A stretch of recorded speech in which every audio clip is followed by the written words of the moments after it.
Você já deve ter ouvido falar em José Augusto. Não é o cantor. É um grande homem caicoense que dá nome à Praça José Augusto, no centro da cidade de Caicó. E hoje, dia 22 de setembro de 2014, comemoram-se 130 anos de José Augusto. E aniversário também da praça, onde foi colocada uma estátua em sua homenagem.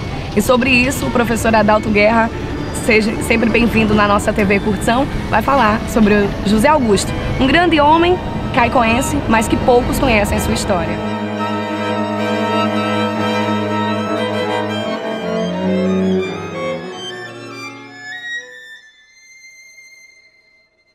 Bem-vindo, professor. Boa tarde a todos vocês, é mais um prazer estar aqui navegando nos mares do passado, né? E desta vez falando sobre uma pessoa que eu digo, sem sombra de dúvida, que é a mais fulgurante estrela da história política do Rio Grande do Norte, Dr. José Augusto Bezerra de Medeiros, né? Se alguém quer saber a parte do nascimento dele, eu diria em Caicó. Se quiser voltar mais páginas na história, eu começaria pelo Ceará, onde lá morava um cidadão de nome Manuel da Anunciação Lira, que transferiu-se para o Rio Grande do Norte, fixou residência na fazenda Jatobá, no município de Apodi, porém com as constantes emancipações políticas de vilas e povoados, a fazenda Jatobá está no município de Upanema. Porém, naquela época, tudo ali era açúcar. Manuel da Anunciação Lira, lá chegando, casou-se com uma moça de nome Ana Filgueira de Jesus, de origem discutida. Para uns, pernambucana de Vitória de Santo Antão. Outros dizem que ela era de Caraúbas do Apodi, da família Carneiro de Freitas, né? Seus antepassados é que eram pernambucanos. No início do século XIX, por volta de 1802, ela, se achando viúva, veio para Caicó na companhia de alguns de seus filhos. Eram muitos, outros preferiram ficar por lá. Ela veio bater a porta de seu filho, veio ficar na companhia do filho dela, que era o vigário da catedral, o padre Francisco de Brito Guerra. E entre os irmãos do padre veio Maria Teresa das Mercês, que aqui chegando casou-se com Joaquim José de Santana Pereira. Desse casamento nasceu o famoso Joaquim Apolinar Pereira de Brito, professor de latim, que casou-se com Isabel, descendente do capitão Manuel de Medeiros Rocha, importante militar, proprietário da fazenda Remédios, onde hoje se ergue o município de Cruzeta. Filha de Joaquim Apolinar Pereira de Brito era Dona Paulina Engrácia Pereira de Brito, que casou-se com um cidadão que mais tarde seria senador da República, o José Bernardo de Medeiros.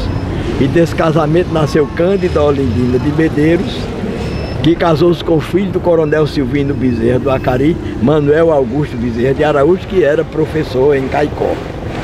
O Silvino Bezerra, o pai dele tinha 9 filhos, só tinha um homem, que era Manuel Augusto Bezerra de Araújo, e esse era o pai de Dr. Zé Augusto. Manuel Augusto casou-se com Cândida Olindina de Medeiros e fixou residência na Praça do Mercado, hoje Praça da Liberdade, porque ali era a feira livre e tinha um mercado, né? E ali no dia 22 de setembro de 1884, há exatamente 130 anos atrás, nasceu o grande Dr. José Augusto Bezerra de Medeiros. Como o senhor falou, um grande político norte-riograndense, caicoense. Sim, exatamente. Caicoense de nascimento, ele e seu irmão, que também foi famoso, o coronel Silvino Bezerra Neto, juiz de direito, promotor público. A família era pequena, tinha também uma moça de nome Maria Augusta, que morreu solteira, né? Então, logo que Dr. Zé Augusto terminou o ensino médio, foi com seu irmão Dr. Silvino para Recife, lá de Natal para Recife. E lá ele foi conterrâneo do grande José Américo de Almeida, um dos responsáveis pelo ITAM, responsável do Caicó. Foi contemporâneo de Dr. Celso Salles, que se tornaram muito amigos e depois compadres, Dr. Celso Salles, que era o pai de Dom Heitor. Foi contemporâneo de outra grande figura, que foi o literato maranhense José Ferreira da Graça Aranha, mais conhecido por Graça Aranha, né? Terminados os estudos, Dr. Zé Augusto volta para Natal. E o que é que ele fez em Natal? Ficou ensinando no Ateneu Norte Rio Grandense, foi diretor e ficou escrevendo no jornal A República de Dr. Pedro Velho e resolvendo casos de assuntos ligados à sua profissão, que ele era advogado, né? E assim permaneceu até que o governo o nomeou juiz de direito de algumas cidades do interior, Mossoró, Nova Cruz e finalmente Caicó, chegando aqui em 1911. E aqui permaneceu até 1913 porque ele pretendia ingressar na vida pública.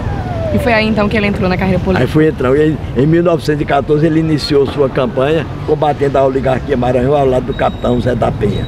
Depois eles se romperam porque quando terminou a campanha o capitão Zé da Penha queria botar o filho de Hermes da Fonseca como governador do Rio Grande do Norte. E ele não aceitou. E doutor Zé Augusto disse, não estou entendendo. Nós acabamos de destronar uma oligarquia estadual. Você quer partir para uma federal? E então eles se romperam, né? E então o doutor Zé Augusto conseguiu impedir que mais uma pessoa da família Maranhão entrasse no poder e conseguiu eleger doutor José Ferreira Chaves como governador do Rio Grande do Norte. E ele, deputado estadual. Foi pela primeira vez que o doutor Zé Augusto fez um depoimento no Congresso Nacional, fez um discurso, vamos dizer, no Congresso Nacional. E nesse discurso ele reservou alguns minutos para fazer merecidos elogios aos jogadores do Alecrim Futebol Clube.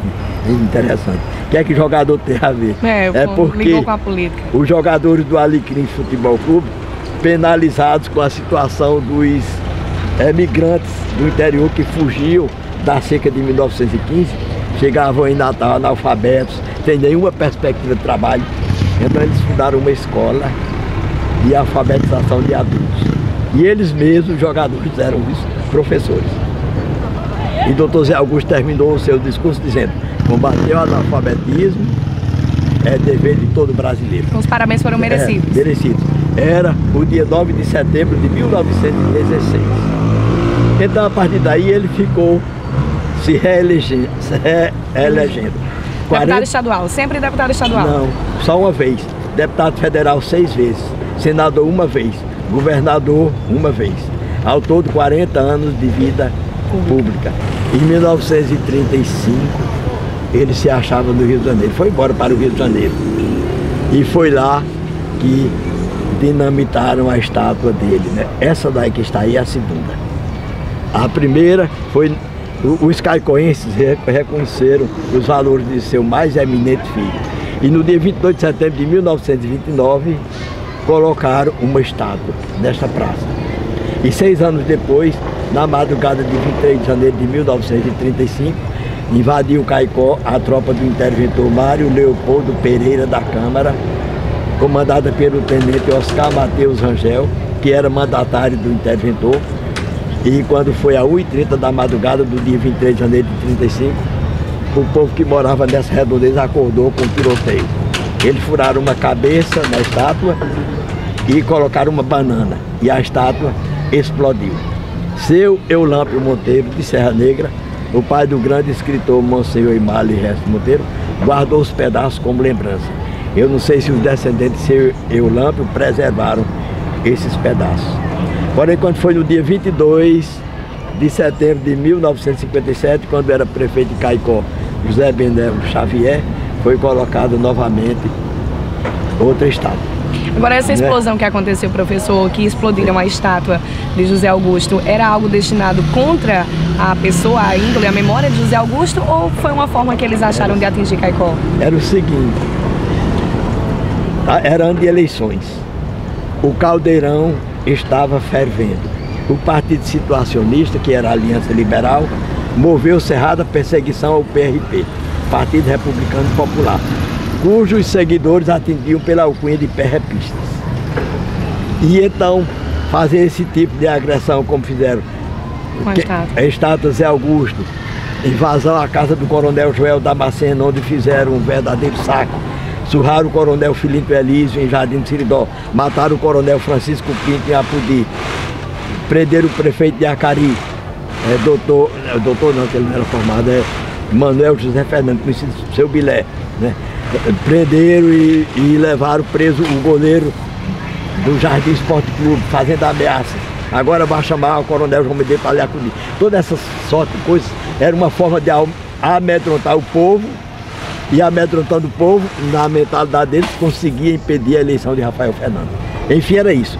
Ele ficou famoso não só pela inigualável capacidade de trabalho, como também pela probidade. Ele fez coisas que talvez ninguém tivesse coragem de fazer, porque quem sabe que o rabo de palha está acendendo por aí, né? E ele não. Ele ia para a praça pública, como uma pessoa de idade me disse, que eu vi em Acari, ele mostrando as mãos ao público e dizendo: essas mãos não tem cheiro de asinafre. Sabe o que é asinafre? É aquela massa lodenta que fica no fundo baixo, fedorenta, de sebo, quando se cozinha carneiro, bode, essas coisas, né?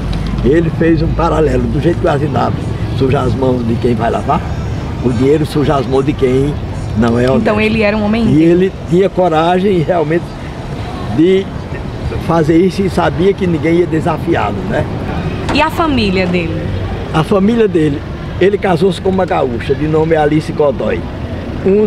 Um rio-grandense do norte casando com uma rio-grandense do sul, né? Alice Godoy nasceram Cândido, Manuel, Marina e José. Cândido agrônomo, Manuel advogado e político, seguiu a carreira do pai, e Marina estudou, mas não se lançou no mercado de trabalho, ficou fazendo companhia a dona Alice. E José morreu muito cedo. Ele teve problemas gastritos, ele bebia também e ficou canceroso e morreu muito cedo. Então, Cândido, Manuel, Marina e José, todos de saudosa memória. Os filhos dele ainda tiveram convivência com o Caicó, porque Dr. Zé Augusto completou 100 anos, eles vieram aqui, ficaram aqui ao lado da estátua e tiraram várias fotografias.